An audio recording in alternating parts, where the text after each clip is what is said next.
heads up, because The View is live. Could this woman end the Trump presidency before it begins? Candidate Dr. Jill Stein is live in Hot Topics to reveal if her recount could change history. Plus, Mariah's bizarre diet. The only 2 foods she eats to stay in shape. Will the ladies find this hard to swallow? And red hot designer Tom Ford tells the ladies why he wouldn't dress Melania Trump or Hillary Clinton. Hump Day Hot Topics are here with Whoopi, Sunny Hostin, Joy Behar, Sarah Haynes, and Jedediah Bila. Now, let's get things started.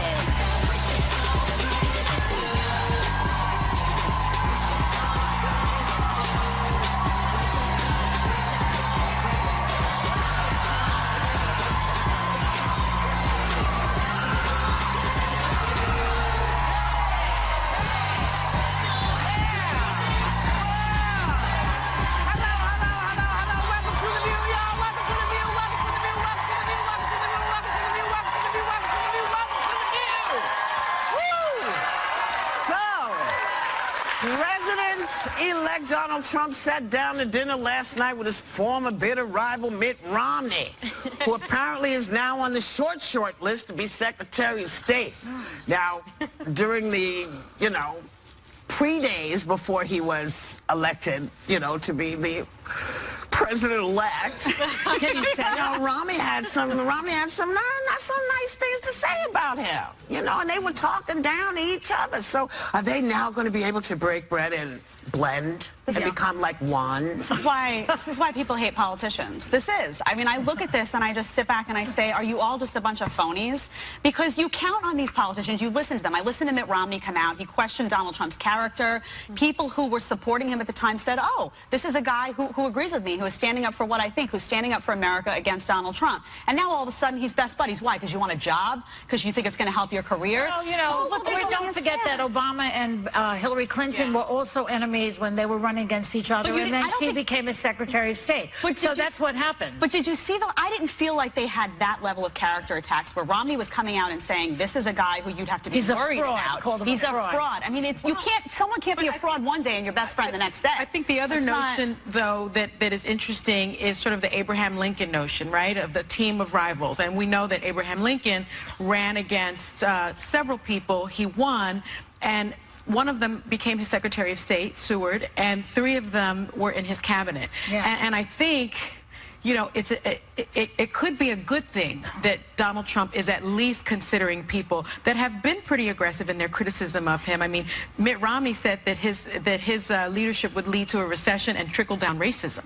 Right, and so if he's considering someone like that as a Secretary of State, I think could speak to his character. There's a couple ways to look at it. The way Jedediah did, or you could look at it, is to affect change, you have to be in the room. And a Hamilton reference, be in the room where it happens. So if you're actually passionate about the causes or the beliefs he ran on, even if he took it to new lengths with what he said, which you kind of had to because Trump took it to new places in the campaign, to make change, he's got to be in the game. And what's your choice, him or Giuliani, who's another wacko Definitely like not Trump? Giuliani.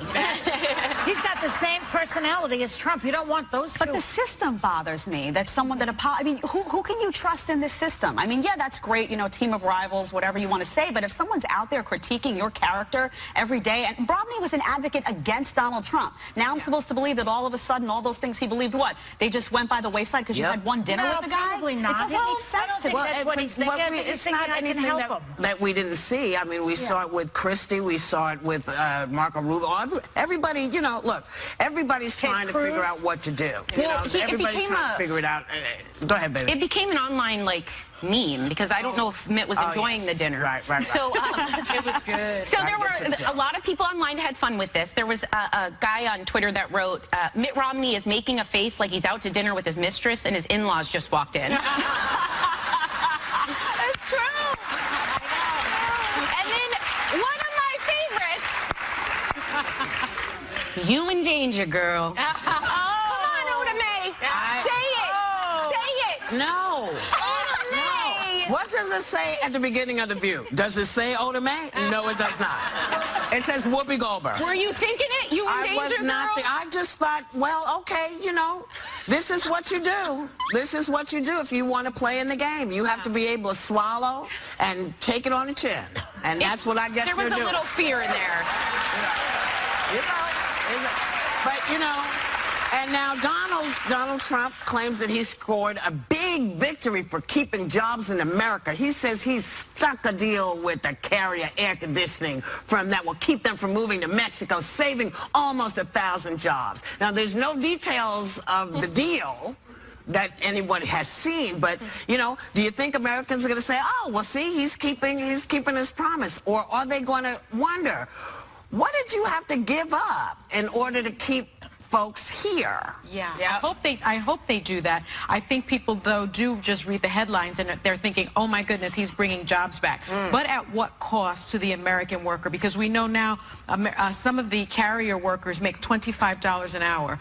To recoup the savings that they would have had to go to Mexico, they would have to slash those wages to $5 an hour. So how are they really going to recoup? And I also think that Americans need to look at the fact that Carrier's parent company is United Technologies. Right. That's a defense contractor. And they make 10%, I believe, I think the number is right, 10% of their budget from government contracts. It's something like the government pays nearly $1.5 billion of the company's annual research and development spending. In 2014, they gave the former CEO of that company a $172 million golden parachute. This is why people are angry. So there you have it. I'm going to make $5 an hour, and this guy's getting a golden parachute. You know why people should be angry? Because when America was supposedly great, it was because we became an industrial nation. We made things. We created things that the rest of the world wanted. We manufactured stuff. We stopped manufacturing stuff because our jobs were taken to other countries. Why were they taken? Because business did not want to pay a working wage to people. They didn't care if it was a 6-year-old working in that factory or a 93-year-old working. They didn't care about the hours. So, yeah, you know, lots of jobs have gone places, and Mr. Trump can say, you know, I'm going to make them do this. But you know what? If you don't have stuff to bargain with, and we don't, because we don't manufacture anything. Well, actually, small places we do. There's a factoid someone gave me. It said U.S. factories currently manufacture twice as much as they did in 1984, with 1/3 fewer workers. The problem is that we're losing jobs to robots, not to Mexicans. That's the problem. You're losing it to technology. And you know, But we don't manufacture anything. We don't, I mean, what is really, we don't manufacture stuff here. We're a service economy. New Jersey used to be the place where you know, it was the embroidery capital of the world, you know. We had things that we made that other people wanted, you know. And I'm sorry, when you start making the bottom line more important than the people that are working for you, that's what business is. It's what is the bottom line? What dividends can I give? Well, how is he going to? I don't know how he's going to correct that. You know, also he saved 1,000 jobs. President Obama saved 1 million jobs by bailing out the auto industry, and people were against that because it was a stimulus. As conservatives should be. I'm a libertarian. I don't want. If a million people are working, why aren't you happy about that? Well, because I don't want the government picking winners and losers. And what I'm afraid of here, I'm afraid that Donald Trump. Why is Donald Trump helping out Carrier and not another corporation? And a lot of these businesses He's not even in are office flawed. yet. Give him a minute. No, if this is happening, let's see what he does. Right, but I'm saying if jobs, Jed, what's your answer as a libertarian? If his answer is to reduce the corporate tax rate, if his answer is to reduce regulations on businesses, that's fine. But I want to see what's in this deal, because my concern is that why this company? What are these taxpayer-funded subsidies that are going to now be having involvement?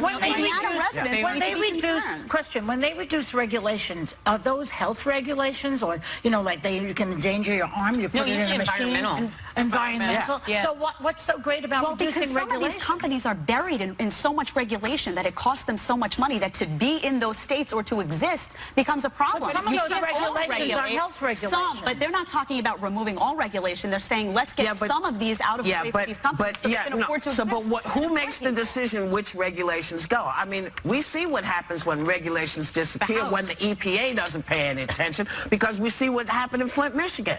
All you have to do is look around and see what happens when people don't pay attention to the air quality Yeah. and what that does. So now, if you are running the coal industry, you're not paying attention to that because you just want people to go in and get the coal. There's a reason those regulations are in place, not because businesses paid attention, but because they didn't pay attention. And they needed somebody to say, I know, needed somebody to say, hey, listen, you're killing people down here. I'm with you. Because we're not, you know, you can't just keep, keep going in, you know?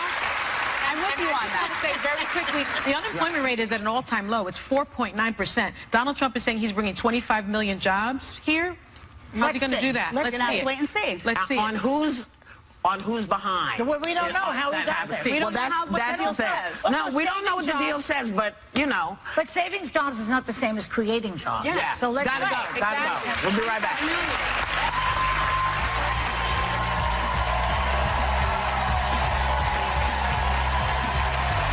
Next, could Dr. Jill Stein stop Donald Trump from becoming president? She's live in Hot Topics to talk about whether a recount could count him out. No matter what your view. The flag represents everything that's good about this country. When you burn it, it is terribly offensive. This is the place. You may hate someone's ideas, but you better fight to the death to protect their right to say it. For your voice to be heard. That's what the First Amendment is about. So bring your view tomorrow on ABC.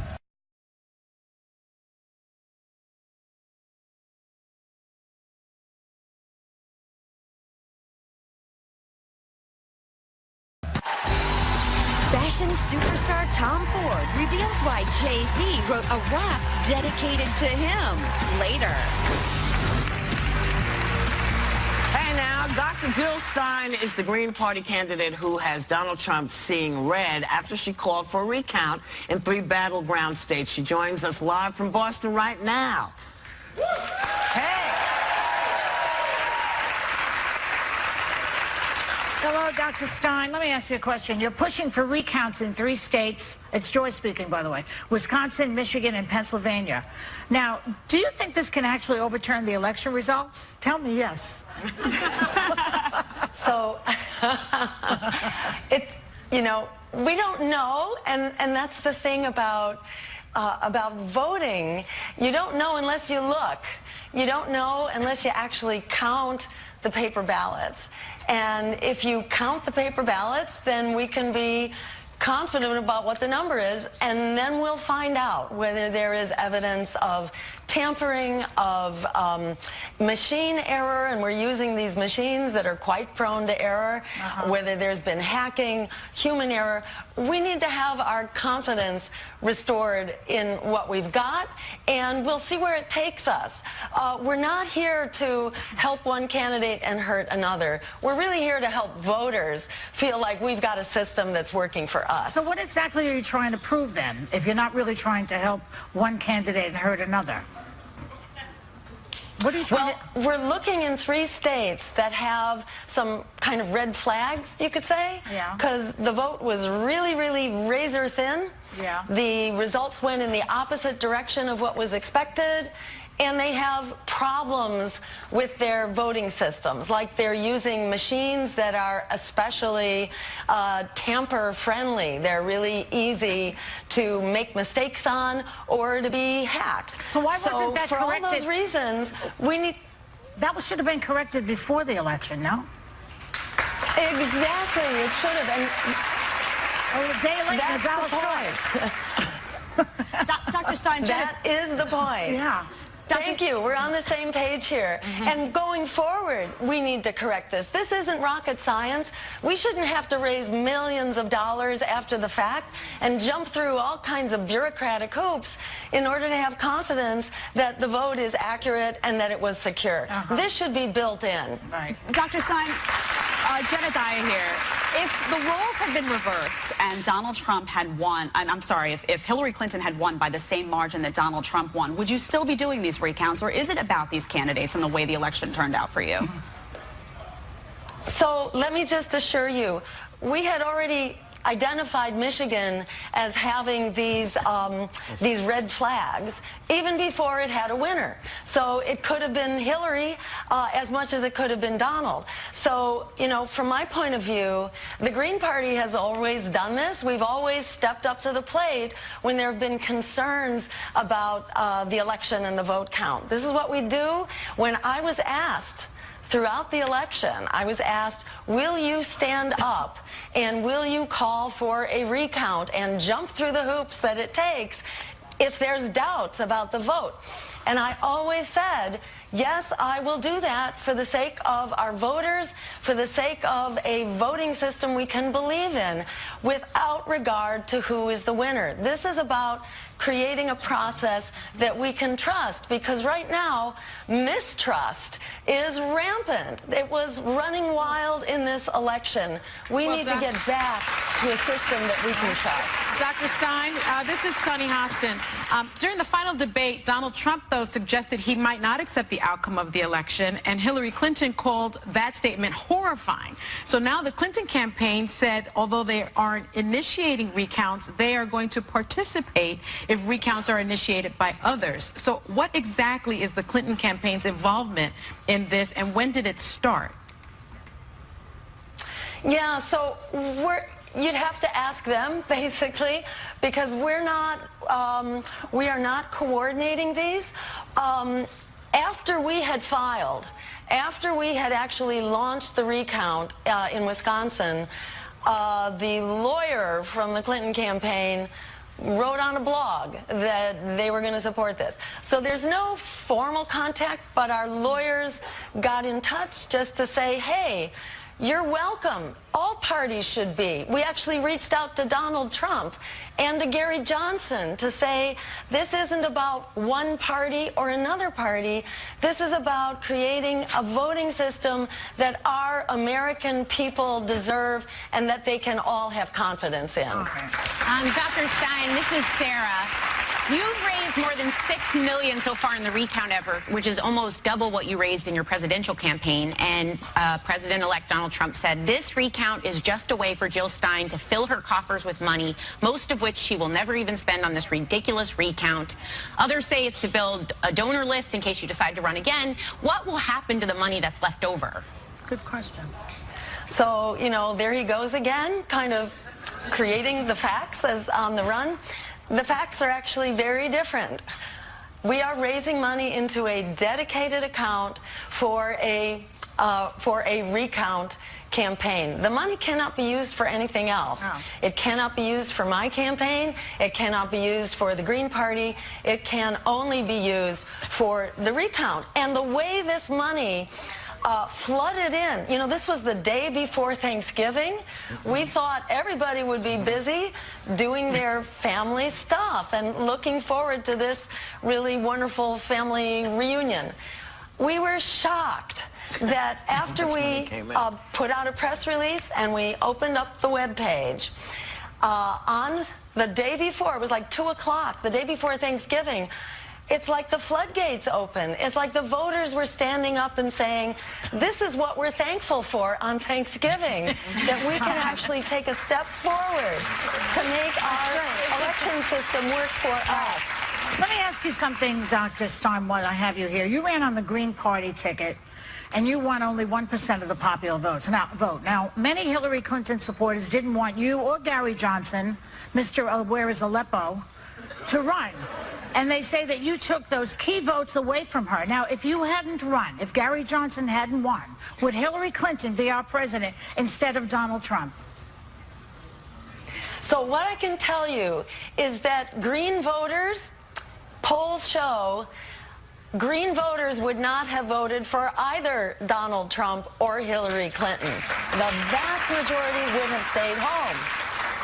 They would have stayed home. And we know that lots of voters out there, lots of Americans stayed home because they didn't like the choices that were kind of forced down our throats. People were screaming for other choices and other voices. They wanted open debates, but the debates are controlled by those same two parties. And so the American people didn't even know that they had other choices. I don't mean to blame you at all, but look at what we've got. Look at this. So, Dr. Stein, I hope that what you're saying. Tell you. Yeah. Well, I hope that what you're saying is correct. I'm just saying it's whoop.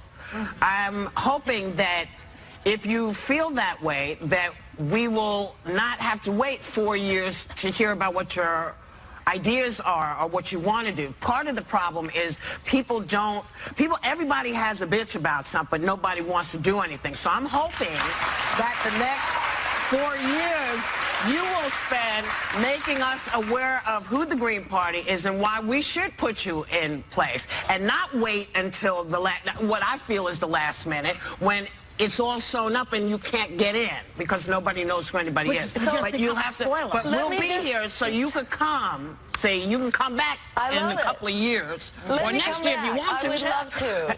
Come on back. Thank you. We'll see you then. Thank you, Dr. Jill Stein, and we'll be right back.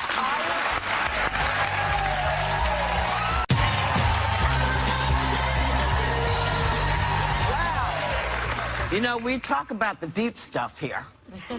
And so this is no different. Mariah Carey revealed her very specific diet menu to stay in shape. Norwegian salmon, capers, and nothing else. Just Norwegian salmon and the little green things, the capers, and that's it. Yeah. How many points are in capers, though? I know. There aren't many. There aren't many. They're salty, but they're like... Does it make you full? They're like baby olives. Yeah. It probably makes They're not baby olives, don't quote me. It probably makes you hate food, right? I mean, she's got to be cranky. What I find is if I ever do something where I'm doing like a cleanse, I eat everything and I'm cranky. Yep. Has nothing to do with it. don't you find if you're doing a cleanse, if I decide for a day I'm going to eat really healthy, I eat salad, by the time I'm done with the day, I'm mad. I hate food. I'm like, I don't want to eat anything. You know, if you eat a piece of chocolate, you savor it, you're all, you know, you're happy. You have to throw, you know, a caper and a piece of salmon and maybe like a Klondike bar. You know what I mean? Just throw something in there. I don't believe that, purely because if you're on a no-carb diet, like, you have no body fat. I'd never survive on it, but to maintain curves and like a zest, you have to eat a little more than that. There's fat in healthy protein fat. food. There's salmon. So omega-3s, Joy. Those don't hang on your hips. Like, come on. But I think if I could eat, Okay. Whatever. Yeah. If I could eat like cereal and lobster, I could eat two foods. Those are your two foods? Yeah. Because cereal's kind of desserty, but kind of like healthy. No, actually, I was just told that there are no points in a teaspoon of capers. There's 23 No Weight Watchers calories points. per little caper. That's a lot of calories. Yeah, but no points. And no No Weight happiness. Watchers No points. points and no and no happiness. happiness. I don't know. But then it makes the choices easier, right? Like if you decide every day I'm going to have collard greens and catfish, which is probably what I could live Ooh, on. I like that. Yeah, I could eat collard greens and catfish every day, and there are no choices. And then you just, you know, it's What easy. would you eat? You eat everything, but could you whittle it down to 2? Yeah, with French fries and pasta. That's right. I got it easy, right? That I like. Yeah. What about you, Whoopi? Could you Sorry? do 2 foods? I only do 2 foods. What are your 2 foods? I'm not telling you. Potato chips. But there is another diet potato making chips. headlines. 117. Potato chips. Who? What? Potato chips and capers. I don't understand capers. It's not something. I only put things in my mouth that are friendly to me. Okay.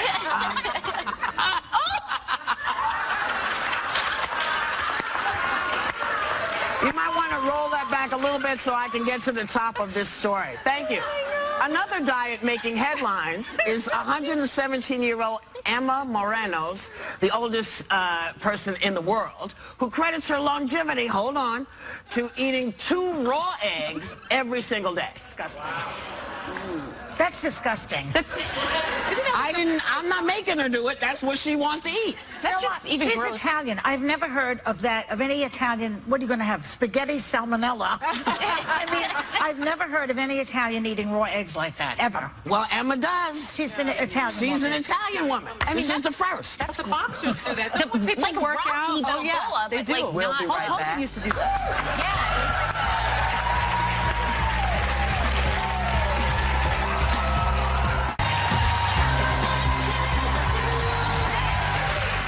Sarah, I have something so heartwarming and special to share right now. Everyone knows that I'm crazy about my pup Trixie, who I rescued 13 years ago. So finding forever homes for rescues is near and dear to my heart, and I have found the perfect gift for anyone that has that same soft spot. My friend and very talented photographer, Richard Phibbs, makes portraits of dogs who are up for adoption, and his new book, Rescue Me, is full of their heartbreaking backstories and the happy endings when they're finally adopted. 100% of the profits go to the Humane Society of New York, and members of our audience are getting a copy. Yay! And he is here. Yes, we've actually got Richard right here. And next to him is a woman named Sandra who does all the heart work at Humane Society and fights for these dogs every day of her life. But the sweetest part of this is he lost a dog about 4 years ago, and it broke his heart. And he said to fill that. Passed away. His dog passed away. Not just lost. No, he passed away. Okay. He's no longer with us, but to fill the hole in his heart, he's a high-fashion artistic photographer. He started donating his time, and almost all of these dogs have been rescued as a result. And so it's just the most beautiful. Once you make the dog sort of interesting and you personify, you sort of like put a focus on the dog, people want to rescue it. Well, they're portraits, trying to do a portrait of a dog and actually give them the dignity that they deserve. And you capture their spirit, their personality. And that's the thing. So many people, you know, they go to breeders, and there's so many. I rescued all my dogs, and I lost my dog, Madison, recently. It feels like yesterday, but I encourage people to just adopt dogs as opposed to going to breeders, because there are so many fantastic dogs out there. What happens to or buy a book. Those dogs need to go have a home. You know, just do your homework. You know, people should do your homework. Also, just do your homework about the dog you want to buy or adopt, because not every dog, just because you see it, doesn't mean it's the correct dog for you. And what ends up happening is people dump dogs. So make sure that you do a little bit of homework and make sure that it's going to work for you. If you got 14 kids, you know, that little Chihuahua might not be the right dog for you. If you go to a place like the Humane Society, they help you with that. Yes, they do. They do a good job of making sure these dogs are not going to come back. You can foster them for a little while to make sure that it's, you know, there's so many ways to help, and if it's just a book because you're not an animal, it's a great coffee table book. It's a stocking stuffer. And not, you know, not that I want to ever take a spotlight off a dog. No, don't. But there's a lot of cats need you too. Just saying. A lot of cats. There are cats in here too. All right. I just want to make sure, you know, because a good cat is hard to find. You know? And I guess, well, I love this. See, I like that. We don't forget about our dear cats. No. That's your next book. And we've photographed hundreds of cats too. Oh, So this is just, we've bunnies, birds. Yes. Anything that the Humane Society... How cute is he? The Humane Society takes care of all animals. All animals. I didn't know that. And we're the kind of animals that have to go. So we're going to go. These bitches are going and we'll be right back.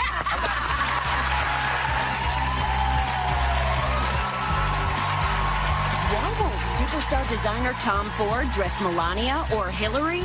The answer may surprise you. Next. Yeah, it may be getting cold out there. My God! But this week, things are super hot with more sizzling hot topics. You know it. Plus, what's the messy truth about Van Jones? Well, he's about to tell you. And get this, we're hanging with Holland Taylor.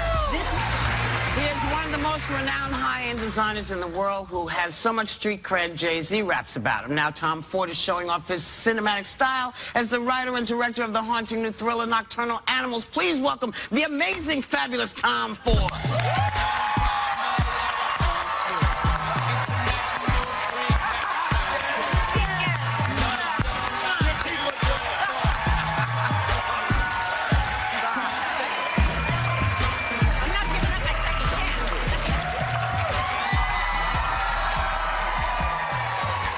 So Jay-Z, I love this audience. It's all for you, baby. That was Jay-Z's hit song, Tom Ford. And not everybody gets to, you know, write about Tom Ford. How did that happen, Tom Ford?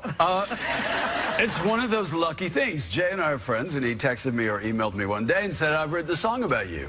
And I was like, wow, great.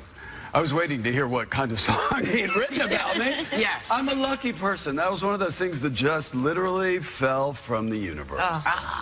You've worked for all the top design, top design houses, Gucci and Yves Saint Laurent, and and a lot of those. And I have my own now. And you have your own, yes, a very beautiful perfume, also, I believe. Quite a few. Yes. 25 of them. Are you wearing that, by the way? Because you I'm smell wearing a amazing. new one that hasn't been released yet. Oh. Well, I'm glad you like it. Oh, it's really Let me ask you something. We have a new First Lady, Melania Trump. She's Yes. quite beautiful, and she's thin. Yes. She's going to look great in the clothes, no? I don't know. I was asked to dress her quite a few years ago, and I declined. Why? Well, she's not necessarily my image, and also the First Lady. Other than the fact that I am a Democrat and voted for Hillary, and I'm very sad and disappointed that she's not in office. But other than that, even had Hillary won, she shouldn't be wearing my clothes. They're too expensive.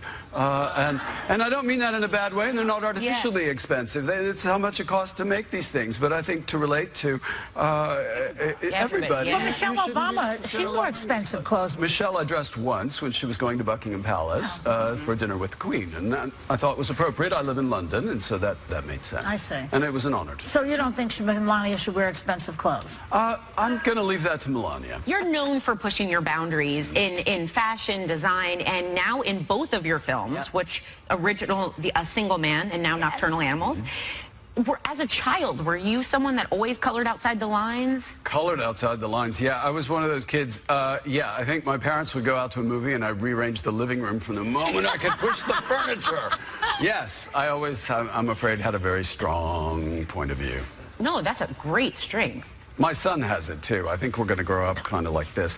I don't know where he got it, but he's... How old is he now? He's 4. Oh. And believe me, he's already started moving the furniture. I was just going to say, the house is different every time. And you grew up in a ranch in New Mexico. I grew up in Texas when I was young, and then when I was 11, we moved to New Mexico in Santa Fe. Well, the child is growing up as the fabulous son of Well, no, I keep that. He's very grounded, and I'm very aware that he's growing up in a life of privilege. He's never been photographed.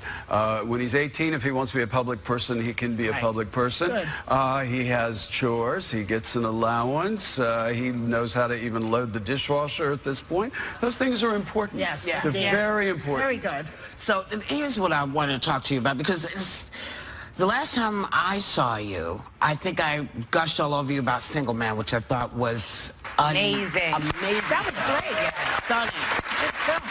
And so it's been about 7 years. I know. Where did it go? I had hoped to make a film every 3 or 4 years, every 2 or 3 years, and I still hope to make a film every 2 or 3 years. I think you have to find, filmmaking for me is the purest. I'm a commercial fashion designer. It is an artistic endeavor, but I'm commercially minded when I do it. Whereas film for me is the most purely artistic expression that I have. So you have to find something that speaks to you. Yeah. And what spoke to me about this story is that it's about finding people in your life that you love and not letting them go. I'm a very loyal person. I've been with the same man for the last 30 years. Oh, and, I love that. Nice. 30 years. Thank you. I don't let people go. And this is a cautionary tale about what can happen to you. You know something? I don't think it's just luck. You're just talented. Oh, you're sweet. Really? Thank you. Joy's just discovering this. No, listen. The way he talks sounds like it's luck. You're very talented. Well, I work hard, and I enjoy that. I think if you enjoy what you do, if you're passionate about what you do, you're better at it. And I love what I do. Now, this, just to say, there is such a creepy element. I'm not going to give anything away, but there is a scene. Well, I falsely thought when you don't let go of people, I was like, oh, there's like love in here. Oh. Okay. Yep. No joke. There's one scene that lasts so long where my heart is racing. Thank you. Yes. Where I'm waiting for relief and it never comes. This cast is out of this world. Laura Linney, Jake Gyllenhaal, Michael Shannon, Amy Adams. Now, I think we do have a little clip we want to show. She did love it. I don't believe that for a second. I don't believe she loved him for a second. You have to see this movie. You have to see this movie. Still loves him. Because love. She was a victim. She was a victim of her own insecurity. Yeah. And she was a victim of our culture in certain parts of the world that still says to women, this is what you should be. to have done what she did the way she did it. That doesn't show love. That shows predatory behavior. It's so good. It's so good. It's so good. You have to go see this movie.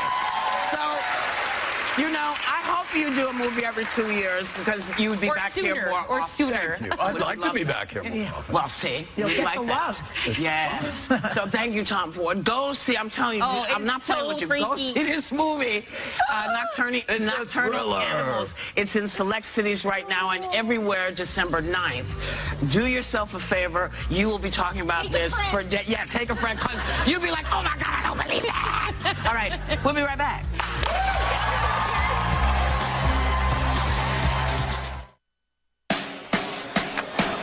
Trump came out on top. We're back. Welcome back. I don't know what just happened. But there was a lot of movement at the table. I don't know where people were going. People going like this, doing the wave. What the hell? She was spinning. What was going on? Joy, when she gets upset, she's like, and look where we are. And like she spins in her chair. She's like, Stein, she yeah. That's her. She dramatizes. People say I'm dramatic. still Joy like is all over the bodies, election. and she I'm not like over it yet. She's still sitting Shiva over the It's election. getting worse and worse. Every day I hear worse news from him. But that's why everybody has to pay attention, though, right? Because, you know, listen, it is what it is. We've lived with crazy before. Maybe not as crazy in our lifetime as this might be, but you know what? That's why we are the voters. Yeah. We get to make these decisions. Sometimes we make great decisions. Sometimes we make decisions where you go, what just happened? You know? But it's all on us. So, we want you to have a great day in spite of everything. In spite of everything. And we want you to take a little time to enjoy They're going to the have view. some raw eggs. The Ghostly Little Tale, A Christmas Carol, is coming to York's Strand Capitol Theater for one show only.